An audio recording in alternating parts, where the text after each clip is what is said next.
एक पिता की दर्द भरी कहानी। एक गांव में एक छोटा सा बच्चा था।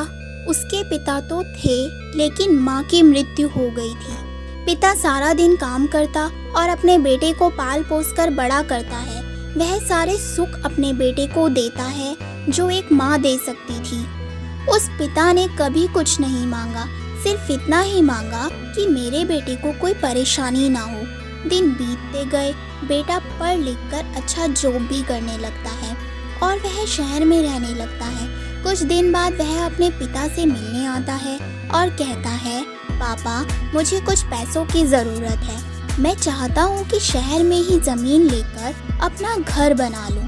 पिता इस बात को सुनकर बहुत खुश होते हैं। सोचते हैं कि मेरा बेटा है, एक ना एक दिन नाम करेगा।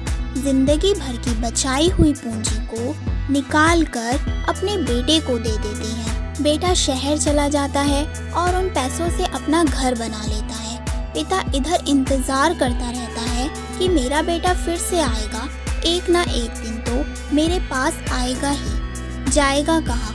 उसके पास अब कोई नहीं जाता था, क्योंकि ना ही अब उस पिता के पास पैसे थे और ना ही रहने की जगह थी।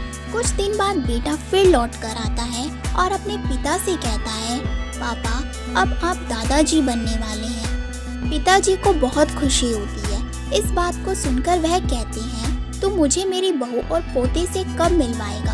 बेटा कहता है, पापा थोड़े दिन और। पापा मुझे कुछ पैसों की ज़रूरत है, क्योंकि आजकल थोड़ा जॉब में खींच बीच हो रहा है, जिसके कारण से मुझे कुछ दिन के लिए सस्पेंड कर दिया गया है।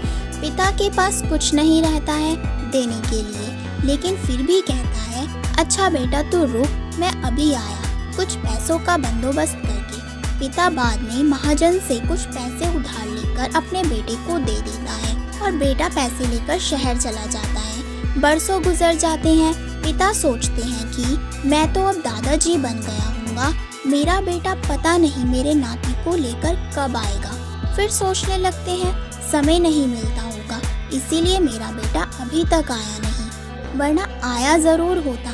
तब तक महाजन 2-3 आदमी को लेकर उस पिता के घर पर आता है और कहता है कि आपके वादे के मुताबिक मैं पूरे 3 महीने बाद आया हूँ अपने पैसे ले जाने। पिता कहते हैं, मेरे पास पैसे नहीं हैं देने के लिए। महाजन कहते हैं, जब पैसे देने नहीं थे तो आपने मुझसे उधार क्यों लिया? तभी पिता कहते हैं, ठीक है रुको, मैं तुम्हारे लिए पैसों का बंदोबस्त करके आता हूँ। और वहाँ के नज़दीकी अस्पताल में चले जाते हैं। वहाँ जाकर अपना ब्लड डोनेट करते हैं और अपनी एक किडनी बेच देते हैं और उस महाजन का कर्ज छुटा कर देते हैं। किडनी बेचने के बाद उनकी स्थिति और भी खराब हो जाती है और वह उस राह में जी रहे होते हैं कि मेरा बेटा एक दिन आएगा ज़रूर। इस आस में जीते जीते एक दिन पिता की मृत्यु हो जाती है, परंतु उस बेटे को अपने पिता को आग देना भी नसीब नहीं